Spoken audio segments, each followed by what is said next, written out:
안녕하세요. 서울 근교에서 이혼을 하고 난 후 새로운 인생을 살고 있는 30대 여자입니다.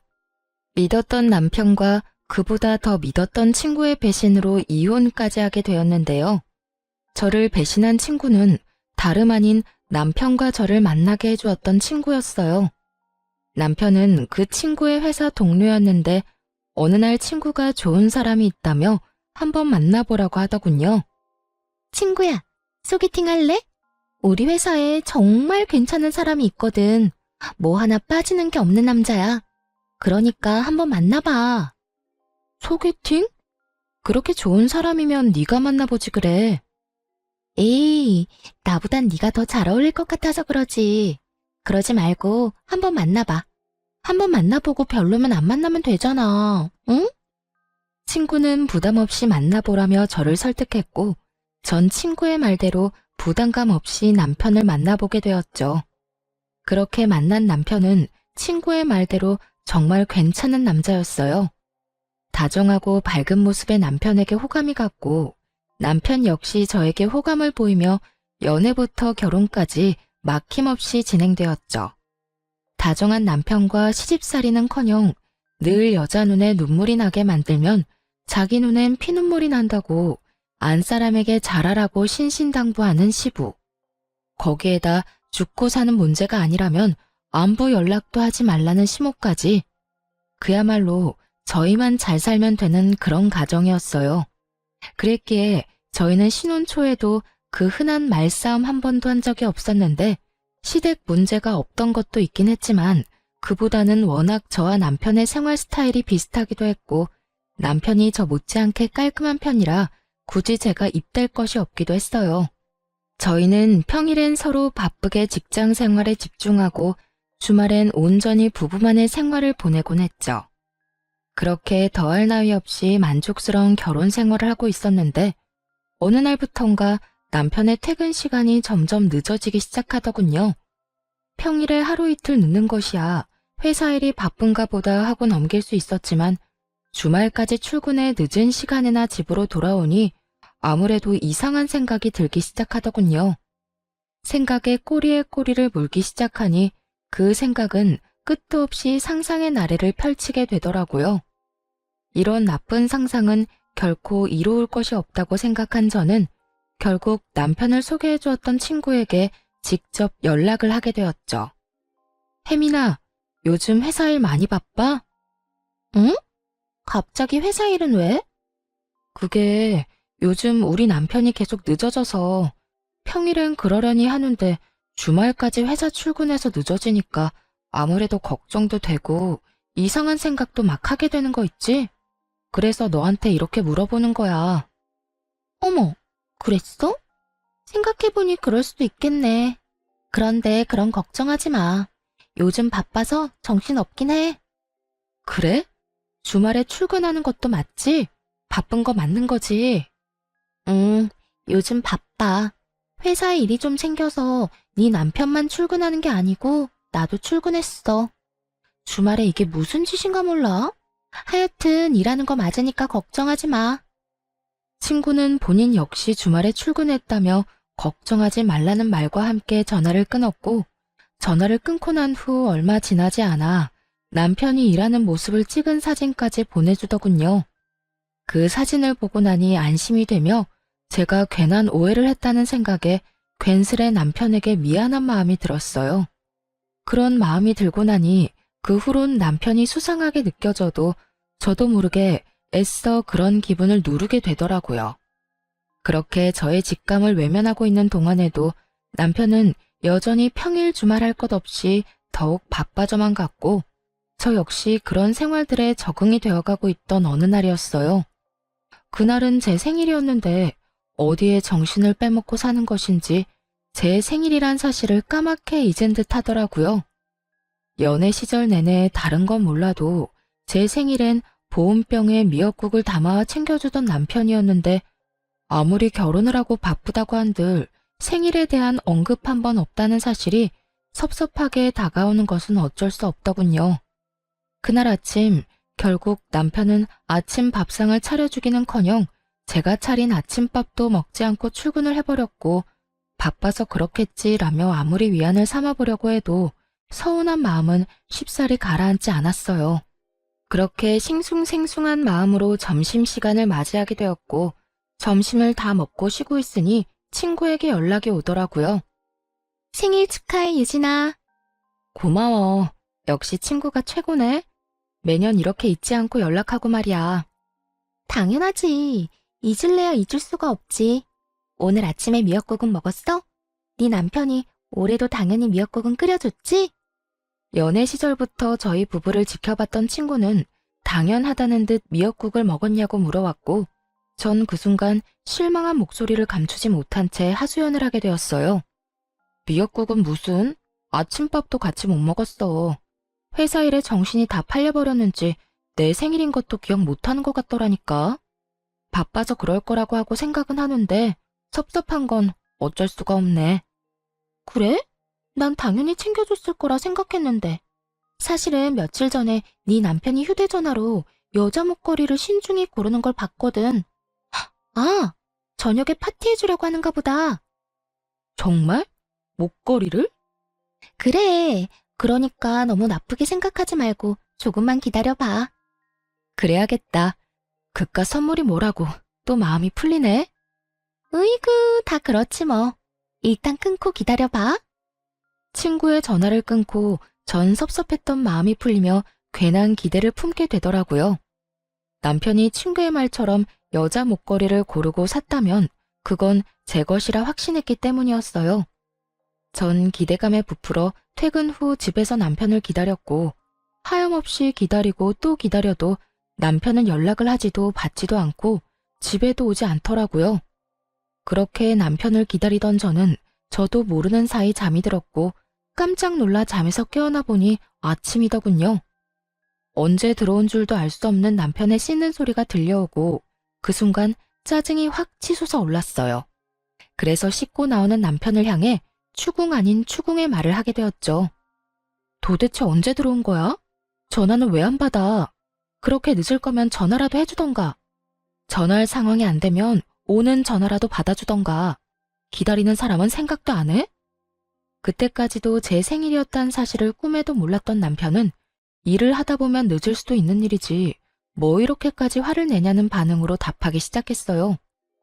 3시쯤 들어왔는데 내가 놀다가 늦은 것도 아니고 바빠서 늦은 건데 그게 이렇게까지 화낼 일이야?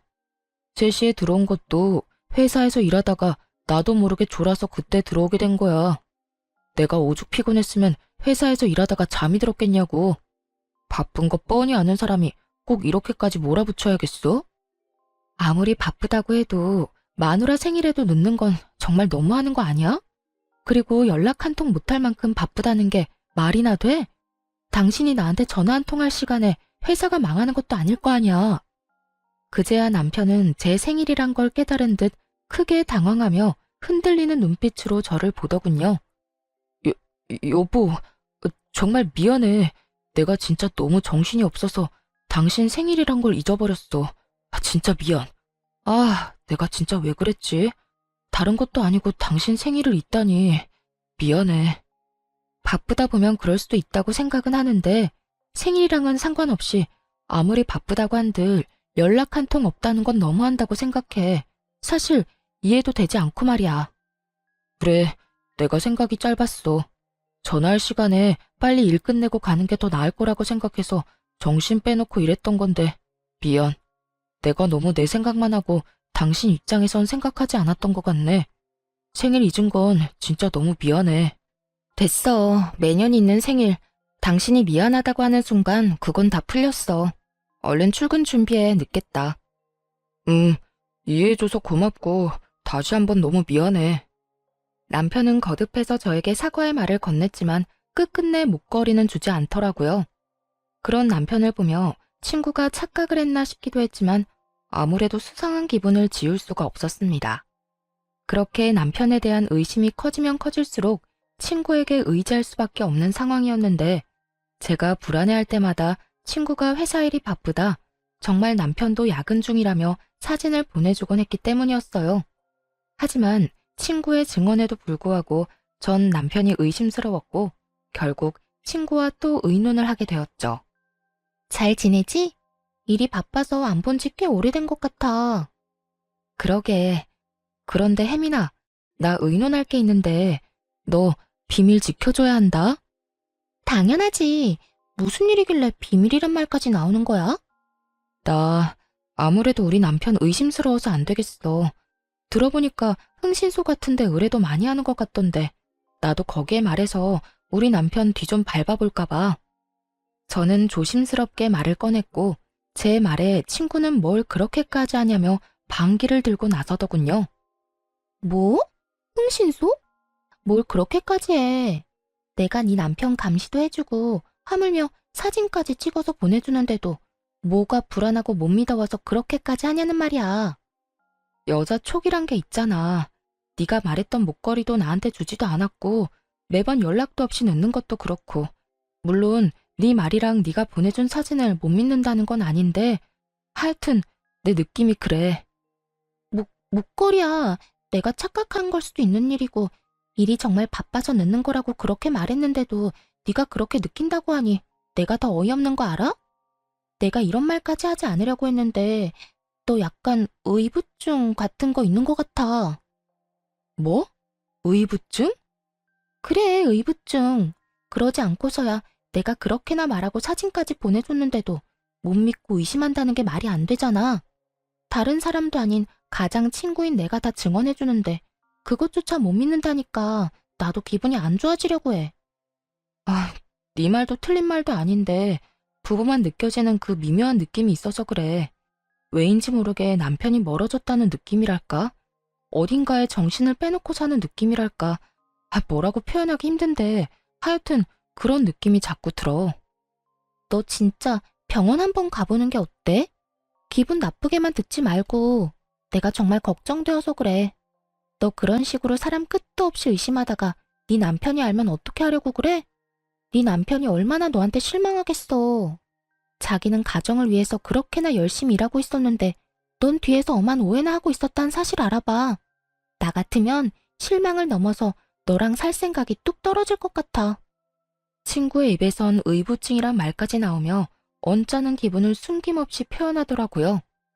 의부증이란 말을 들은 그 순간엔 화가 나기도 했지만 친구의 말을 가만히 들어보니 아예 일리가 없는 말은 아니란 생각이 들었어요.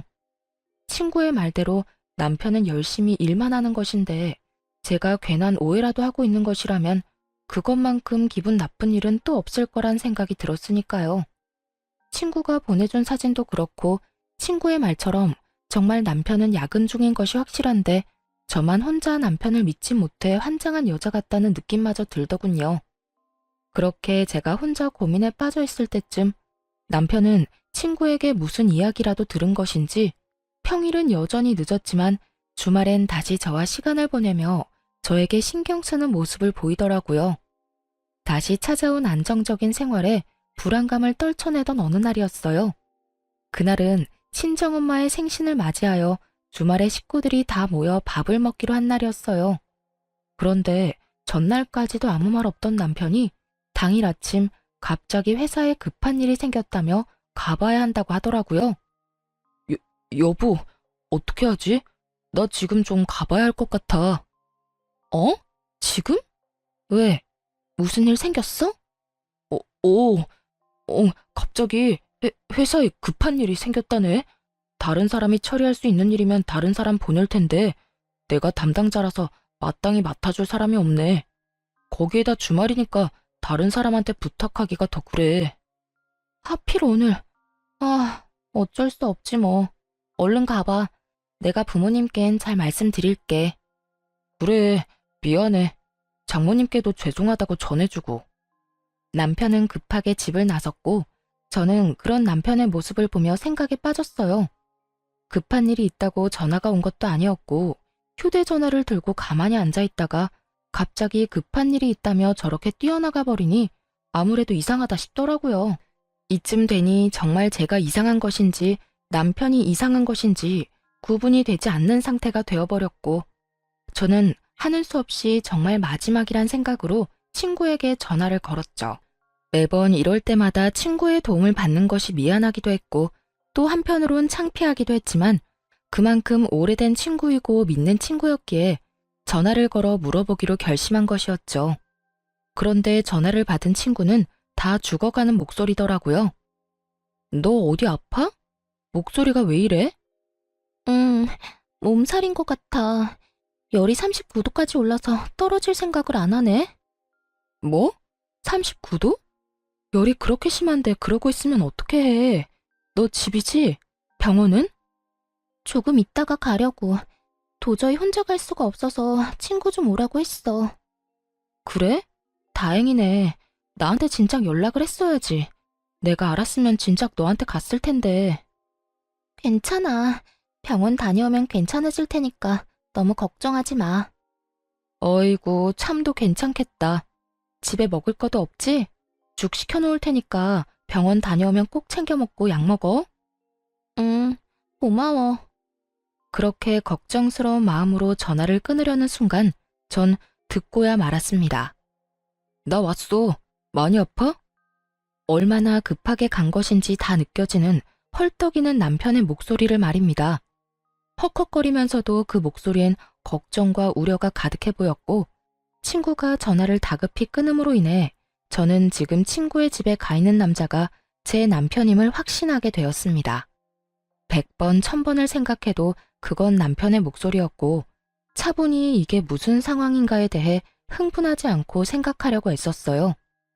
친구가 남편을 소개해줬다는 것을 배제하고 생각을 해보니 그간 이해되지 않았던 조각조각들이 맞아떨어지며 제가 친구라고 믿었던 가장 오래되고 가장 의지했던 친구가 더는 친구가 아닌 상간녀라는 사실이 와닿기 시작했어요. 남편보다 친구에 대한 배신감이 더욱 커 손발이 다 떨려오더라고요. 우선 마음을 진정시키고 친구가 눈치채지 못하게 약속했던 죽을 보내고 걱정스러운 마음이 가득한 문자를 보내주었어요. 제가 그런 문자까지 보내자 친구는 안심하는 듯했고 친구는 한술 더 떠 괜히 이런 말을 하더라고요. 요즘 회사가 바빠서 네 남편은 오늘도 출근한 걸로 아는데 내가 아파서 큰일이네. 너 요즘 걱정도 많은데 내가 나서서 네 남편 일을 좀 도와야 일찍 퇴근도 하고 그럴 텐데 말이야. 네가 보낸 죽 먹고 내가 얼른 나와서 네 남편에게 도움이 되도록 할게. 모든 사실을 알고 이 문자를 받게 되니 이때껏 저를 이딴 식으로 속였다는 생각이 확 들며 정말 이가 다 갈리게 화가 나더군요. 얼마나 제가 멍청하고 만만해 보였으면 다른 사람도 아닌 가장 친한 친구의 남자와 이딴 짓을 벌이나 싶기도 했고요. 그날 전 모든 것을 확실하게 알게 되었고 제가 알게 된 모든 것에 확신하게 되었습니다. 전 바로 상간녀가 그렇게 말리던 흥신소에 의뢰하게 되었고 며칠 뒤 두 사람이 어떻게 관계를 가지고 있는지 더 자세히 알게 되었죠. 안녕하세요. 지금까지 조사한 사실을 알려드리려고 연락드렸습니다. 우선 남편분과 상간녀는 함께 움직이는 일이 거의 없더라고요. 아주 조심성이 뛰어나고 철저하게 관계를 숨기고 있었어요. 사모님이 알고 계신 것처럼 야근을 하긴 하는데 기껏해야 7, 8시까지 하고요. 상간녀가 동료들이랑 먼저 퇴근을 하고 나면 1시간쯤 뒤에 남편분이 슬슬 회사에서 나와 차를 몰고 상간녀 집 근처로 가더라고요. 그리고는 근처에 차를 세워두고 택시 타고 상간녀의 집으로 가는 것을 확인했습니다. 어찌나 조심 또 조심하는지. 제가 이 일 시작한 지 꽤 됐는데도 쫓는 내내 긴장이 다 되더라고요. 그 정도로 조심성이 많은 사람들이라 외부에선 둘만의 시간을 보내는 일은 전혀 없었고요. 사람들과 다 함께 있을 때조차 말 한 번 섞는 일이 없었어요. 그런데 그 미묘한 눈빛 교환을 하는 순간이 있었는데 그 순간마다 상간녀가 습관처럼 목걸이를 만지작거리더라고요. 아마 그 목걸이를 남편분이 사준 것 같았어요. 일단 사진들은 따로 보내드릴 거고 조금 더 지켜보고 또 연락드리겠습니다. 끝끝내 풀리지 않았던 목걸이에 대한 궁금증이 풀리던 순간이었어요. 남편이 고르고 있던 목걸이는 제 생일 선물이 아닌 상간녀의 선물이었고 그것이 자신의 선물이라곤 생각지도 못했던 상간녀가 저에게 실수로 목걸이 이야기를 해버렸던 것이었죠. 생일 당일 남편은 상간녀에게 목걸이를 걸어주며 좋은 시간을 보내느라 그 새벽에 들어온 것이었어요. 외도 사실을 알게 되며 대충 예상은 했었지만 퍼즐 조각이 점점 더 맞춰질수록 그 절망감과 배신감은 정말 말로 할 수 없을 정도로 크게 다가오더군요. 전 도무지 이게 다 어떻게 된 일인지 더 알아볼 필요성을 느꼈고 한 달에 한 번씩 있는 남편의 회식 날만 기다렸죠.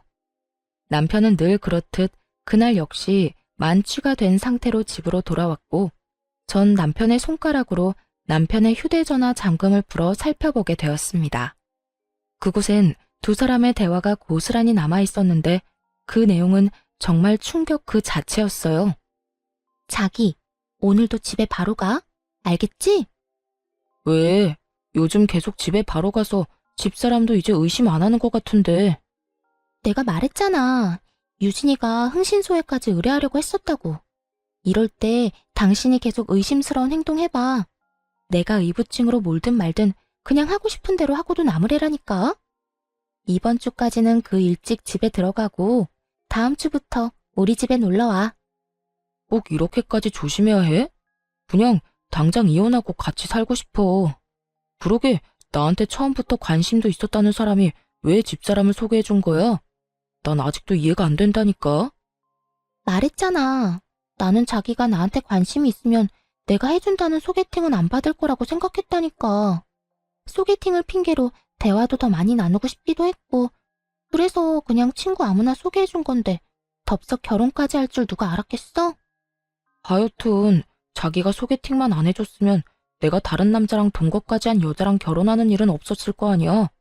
그랬으면 자연스럽게 자기랑 연애도 하고 결혼도 했을 텐데 이게 뭐야. 사람들 있을 땐 혹시나 하는 마음에 이야기도 제대로 못 나누고 마치고 나서도 첩보 영화 한 편은 찍어야 만날 수 있고 말이야. 아이고 이렇게나 좋아 죽는 사람이 내가 제발 좀 넘어오라고 옆구리를 그렇게나 찔렀는데 모른 척은 왜 했대? 모른 척한 게 아니라 정말 몰랐다니까. 다른 사람도 아니고 집사람하고 제일 친하다는 친구가 그럴 거라고 누가 상상이나 했겠어? 자기는 내가 그렇게나 좋았어? 친한 친구랑 결혼까지 하게 됐는데도 포기가 안 될 만큼? 응, 나 자기 결혼하는 날 얼마나 후회의 눈물을 흘렸는지 몰라. 아무리 나하고 가장 친한 친구라고 해도 내가 사랑하는 사람이 다른 남자랑 동거까지 한 여자랑 결혼한다고 생각하니까 너무 힘들더라고. 그것도 나 때문에 만나게 됐다고 생각하니까 더 힘들고 마음도 아팠다고. 그래서 그냥 다시 내가 뺏어오자 싶어서 죽자고 꼬신 거지 뭐. 자기 덕분에 나도 집사람의 본 모습도 알게 되고 진정한 사랑도 찾게 됐네. 내가 앞으로 잘할게 자기야. 대화를 살펴보니 상간녀는 오래전부터 남편을 좋아하고 있었는데 남편의 마음을 실험해보고 싶기도 하고 그 계기로 친해지고 싶기도 해 겸사겸사 하는 마음으로 저를 소개시켜준 거였더군요. 그런데 예상치 못하게 저희가 결혼까지 하게 되어버렸고 그 후에도 남편에 대한 감정이 접어지지 않았던 상간녀는 급기야 남편을 유혹해 불륜 사이까지 발전한 것이었어요. 남편이 결정적으로 상간녀에게 넘어가게 된 계기가 저의 결혼 전 동거 때문인 듯 했는데 그건 사실이 아니었고 그저 상간녀가 저희 사이를 멀어지게 하기 위해 잊지도 않은 동거남을 만들어냈던 것이었죠. 아무리 남자의 눈이 멀었다고 한들 어떻게 자신의 이득만을 위해 친구의 인생을 이렇게나 망가뜨릴 수가 있는 것인지 전 도무지 이해되지 않더군요. 믿었던 만큼 저의 분노는 더 컸고 더는 당하고만 있지 않겠다고 다짐 또 다짐하게 되었죠. 전 완벽한 증거들을 위해 남편 놈에게 더는 잔소리도 하지 않았고 친구에게 연락해 남편을 믿어 의심치 않는다는 듯 흘려주었어요. 잘 지내지? 몸살은 좀 어때? 좀 괜찮아졌어? 그럼 그게 언제적 일인데. 죽 잘 먹었어? 그나저나 넌 어때? 잘 지내? 나야 잘 지내지. 네 말대로 우리 남편 더는 의심 안 하려고 노력하고 좋은 시선으로 보면서 이해하려고 노력하니까 나도 마음이 한결 편해지는 거 있지? 그래서 그런지 부부 사이도 더 좋아진 것 같기도 하고 말이야. 다 혜민이 네 덕이야. 네 덕에 나 요즘 너무 행복해. 참 고맙다 정말. 어? 그래, 네가 행복하다니 나도 행복하네. 어찌되었든 남편이랑 좋아졌다니 정말 다행이다. 그나저나 우린 언제 보니? 곧 보게 되겠지. 정 안 되면 내가 조만간 남편 회사로 한번 찾아갈게. 그때 볼 수 있으면 보자. 이러한 제 작전이 통한 것인지 며칠 지나지 않아 남편 놈이 출장이 잡혔다며 알려오더군요. 그렇게 조심 또 조심하던 두 사람의 여행이란 걸 전 직감적으로 확신했고, 두 사람의 여행을 기다리며 전 저대로 이혼을 준비하기 시작했습니다. 나름대로 바쁜 시간을 보내다 보니 남편은 출장을 간다며 여행길에 나섰고, 전 바로 그날 상간녀와 결혼 이야기가 오가고 있는 남자를 불렀어요. 제가 상간녀를 전혀 의심조차 하지 못했던 이유였습니다. 저의 가장 친한 친구이기도 하지만 같은 회사에 다니고 있는, 그것도 결혼 이야기가 오갈 정도로 진지하게 만나고 있는 남자가 있는데 제 남편과 그딴 짓을 벌이고 있을 거라곤 상상조차 하지 못했던 것이었죠. 심지어 그 남자는 회사 내에서도 능력이 좋아 많은 여자들이 노리고 있다고 들은 적이 있는 남자였기에 정말 확실하게 결혼할 남자가 맞는 것인지 확인이 필요하기도 했고, 정말 맞다면 모든 사실을 알릴 필요가 있다고 생각했어요. 우선 전 제 소개를 하며 상간녀와의 관계에 대해서 물었고, 두 사람의 관계는 제 생각보다 더 진전이 된 사이더군요. 저희는 이제 상견례만 앞두고 있습니다만 혜민이 친구분께서 굳이 저한테 왜 이런 걸 물으시는지 좀 궁금하네요. 아, 죄송해요. 저도 상황이 워낙 경황이 없어서 무례를 저질렀네요. 다름이 아니라 혜민이가 제 남편이랑 만나고 있더라고요. 아무래도 아셔야 할 것 같아서 이렇게 만나 뵙자고 했어요. 이 사실을 말씀드리기 전에 사실 확인이 필요해서 그렇게 여쭤본 거고요. 이런 이야기일수록 빙빙 돌릴 필요가 없다고 생각한 저는 바로 본론을 말해버렸고, 남자는 믿기지 않는 현실에 한동안 멍하니 저를 보더니 무거운 입을 떼더라고요. 그러니까 혜민이가 지금 유부남을 만나고 있다는 말씀인가요? 그것도 친구 남편을요? 아니, 제가 지금 헷갈리고 있는가 싶어서 여쭤보는 건데 혜민이랑 가장 친한 친구가 유진 씨 아니신가요? 네, 맞아요. 제가 그 혜민이랑 가장 친한 친구라고 생각했던 박유진입니다. 호진 씨도 지금 믿기지 않겠지만 저 역시 처음엔 믿기지 않았어요. 동시에 제가 모았던 증거들을 남자에게 보여주었고, 남자는 한참을 그 사진들과 대화 내용들을 살펴보더라고요. 할 말을 잃은 남자에게 이어서 다른 사실을 알려주었어요. 혜민이 2박 3일 동안 어디 간다고 하지 않던가요? 네, 친구분 중에 다은 씨랑 여행 간다고 했어요. 아, 다은이요? 저도 잘 알죠. 그런데 해외에 살고 있는 다은이랑 무슨 여행을 어떻게 간다는 걸까요? 심지어 다은이는 지금 만삭이라 비행기 타는 것도 무리일 텐데요. 그러면 도대체 설마 그쪽 남편이랑 떠난 건가요? 네, 제 남편은 회사에서 급하게 출장을 간다고 하더라고요.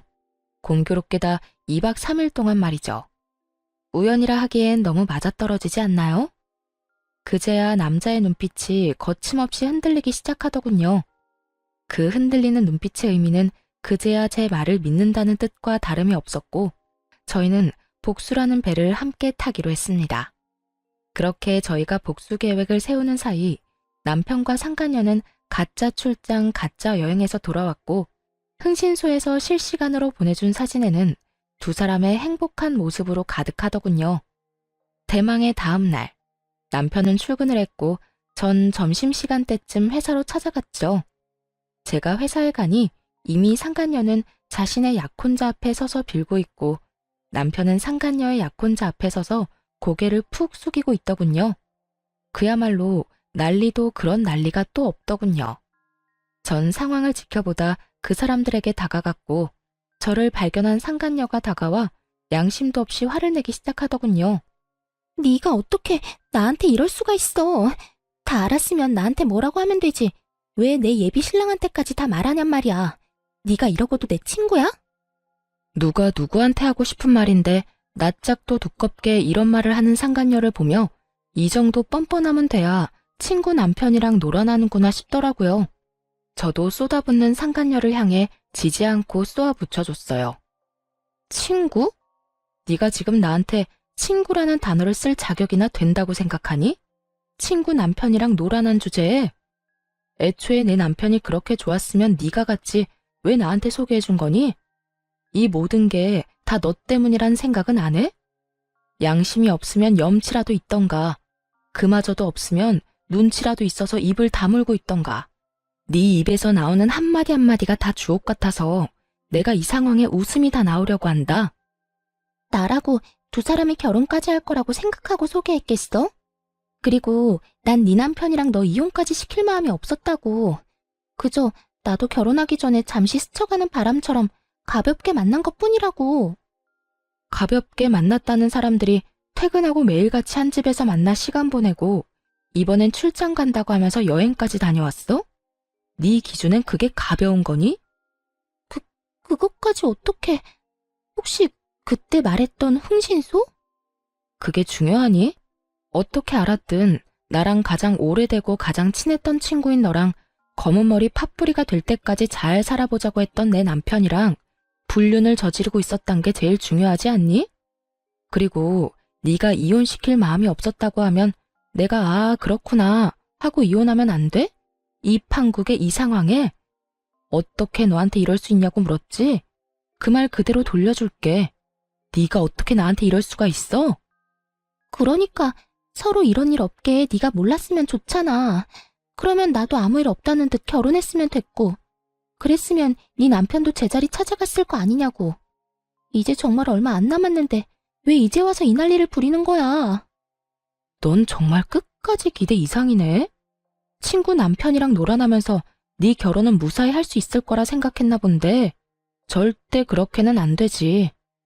적반하장도 유분수로 나오는 상간녀를 뒤로한 채 상간녀의 약혼자를 바라보았고 제 눈빛을 읽은 약혼자가 상간녀에게 다가오더니 사람들 다 보는 앞에서 파혼을 선포해버렸습니다. 우리 결혼 없던 걸로 하자. 이미 우리 부모님께는 충분히 다 설명해드렸고 나 역시 마음 정리 끝난 상태야. 그러니까 더는 연락도 하지 말고 구질구질하게 찾아올 생각도 하지 마. 자기야, 그러지 말고 내 말 좀 들어봐. 나는 진짜 상견례 전까지 다 끝내려고 했어. 내가 자기 같은 남자랑 결혼하는데 왜 유부남이랑 계속 만나겠어. 정말 자기랑 결혼하기 전에 다 끝내고 우리 가정에 집중하면서 살려고 했었다고. 네가 그렇게 말하면 내가 고마워하면서 널 받아줘야 해? 어찌되었든 네가 날 만나면서 유부남을 만난 건 사실이잖아. 어찌되었든 양다리였잖아. 멀쩡한 총각도 아니고 유부남을 만났다니 더 충격적이어서 그렇지. 이러나 저러나 난 절대 양다리는 용서 못해. 그러니까 파혼하자. 약혼자는 그대로 뒤를 돌아 자리를 빠져나갔고 상간녀는 주저앉아 통곡을 하고 울더라고요. 그런 상간녀를 하염없이 바라보던 남편은 그제야 저에게 다가와 울고불고 매달리며 애원하기 시작했어요. 여보, 내가 진짜 잘못했어. 미안해. 난 정말 잠깐만 가볍게 만나고 끝내려고 했었어. 당신이랑 이혼까지 하려고 했던 게 아니라 혜민 씨 말처럼 스쳐가는 바람처럼 잠시 만나고 깨끗하게 끝내려고 했다고. 그런 사람이 하루라도 빨리 이혼하고 쟤랑 살고 싶다고 했니? 밖에서 그딴 짓이나 하면서 가정은 또 지키고 싶었다고? 너나 전현이나 참 뻔뻔하다 뻔뻔해. 내가 얼마나 만만했으면 감히 내 앞에서 그딴 말을 할 수가 있는 거야? 너도 정신 좀 차려라. 네가 가정을 지키고 싶든 말든 나는 무조건 이혼이니까 그런 줄 알고 이혼이나 준비해. 이혼이라니, 난 절대 못해. 우리가 어떻게 이혼을 해? 나 바로 혜민 씨랑 끝낼게. 바로 끝낼 수 있어. 그러니까 내가 저지른 잘못 한 번만 눈 감고 넘어가줘. 이번 한 번만 그냥 넘어가주면 내가 평생 잘하면서 살게. 응? 평생 네 사랑 혜민이한테나 잘하고 살아. 너도 이혼남, 쟤도 파혼녀 되면 이제 당당하게 살 수 있는데 왜 굳이 나랑 살려고 그래? 그거야, 내가 사랑하는 사람은 당신이니까 그렇지. 하여튼 난 절대 이혼 못해. 그렇게 이혼이 싫다는 인간이 다른 사람도 아닌 내 친구랑 바람을 피웠어? 그냥 모르는 여자랑 외도를 저질렀다고 해도 치가 떨리는데 내 친구랑? 지금 내 기분이 어떨 것 같니? 상상이나 되니? 그런데 나보고 참으라고? 한 번만 눈 감아달라고? 네가 한 짓을 생각해보고 그딴 말을 해. 내가 입이 10개라도 할 말이 없는 상황인 거 잘 알아. 그런데 여보, 우리 정말 좋았잖아. 우리 집에서도 당신 너무 좋아하고 나 역시 당신 없이는 못 살 정도로 당신 사랑해. 그러니까 내가 이런 상황에서도 이혼만큼은 안 된다고 이렇게 매달리는 거잖아. 당신도 이런 나 봐서라도 다시 한 번만 생각해보자, 응? 널 봐서 다른 생각이 떠올라야 잘 생각을 해보든 말든 하지. 난 당신 보면 딱 한 가지 생각밖에 안 떠올라. 우린 이혼할 거고 당신이랑 나랑은 이제 끝이야. 여보, 제발. 나 진짜 죽어. 나 당신 없으면 진짜 큰일 날 수도 있다고. 그건 당신 문제니까 당신이 알아서 하고. 소장 보낼 테니 그거나 잘 받아보고 법원에서 만나자. 전 마지막까지 울고불고 매달리는 남편을 뿌리치고 나오며 시댁에 전화를 걸어 모든 사실을 알려버렸고 그 후 이혼을 진행하게 되었어요. 당연히 두 사람 모두에게 위자료를 받게 되었고 또 당연하게 두 사람은 회사에서 나오게 되었죠. 그 많은 사람 앞에서 그 꼴을 다 보였는데 어떻게 회사 생활이 가능하겠어요? 전 남편은 저와 결혼을 하며 이것저것 준비하느라 이미 퇴직금을 다 써버려 위자료를 대출받아 주었고 상간녀 역시 별반 다르지 않았죠.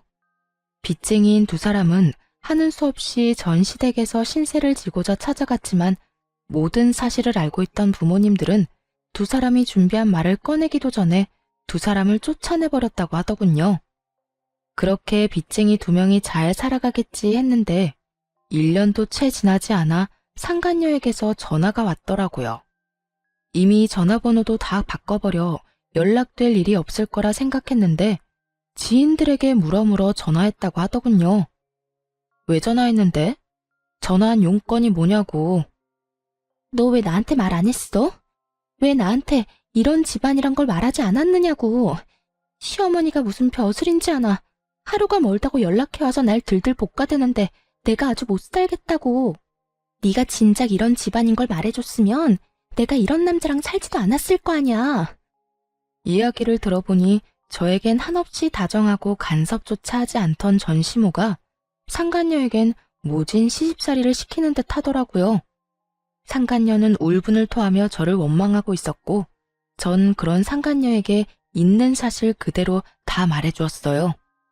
어머, 너한텐 시집살이 시키니? 어머님이 나 있을 땐 죽고 사는 문제 아니면 전화도 하지 말라고 해서 난 그런 분인 줄 몰랐네. 뭐? 그런 사람이 나한테는 도대체 왜 그러는 거야? 그걸 몰라서 물어?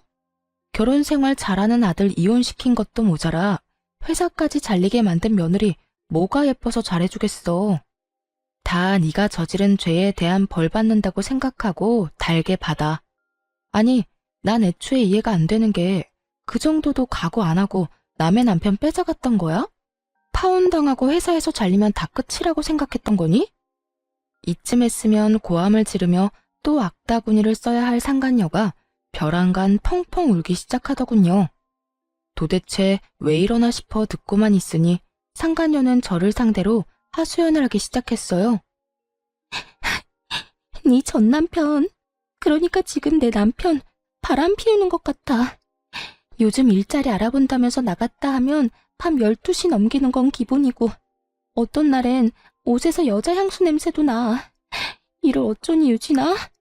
시댁에서도 나를 못 잡아먹어서 난리고 남편은 바람이나 피우고 정말 너무 힘드니까 네 생각이 나더라. 그래서 전화했어. 도대체 왜 우나 했더니 이런 이유가 있더군요.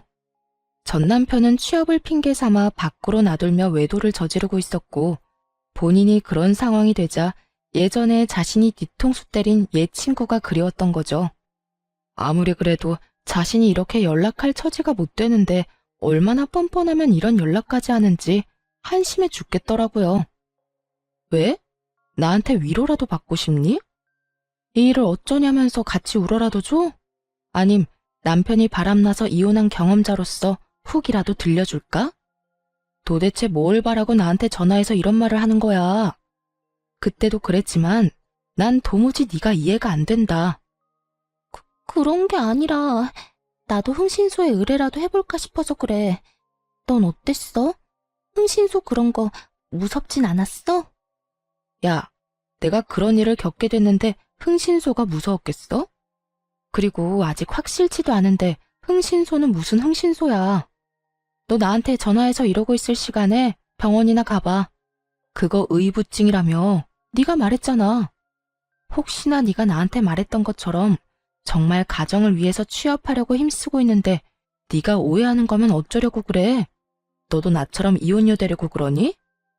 전 그 옛날 상간녀가 저에게 해주었던 말을 그대로 돌려주었고 상간녀는 노발대발 화를 내기 시작하더군요. 뭐? 의부증?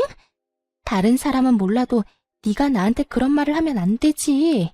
결국 그 남자가 나랑 바람 피워서 너 이혼했던 거 기억 안 나니? 기억나지? 그런데 그런 남자랑 사는 네가 나한테 전화해서 하소연하면 안 되는 건 모르니? 내 전 남편이자 네 남편이 바람을 피우는 것 같다고? 그 정도 외도면 그건 병인 것 같은데 그냥 데리고 살아라. 어쩌겠니?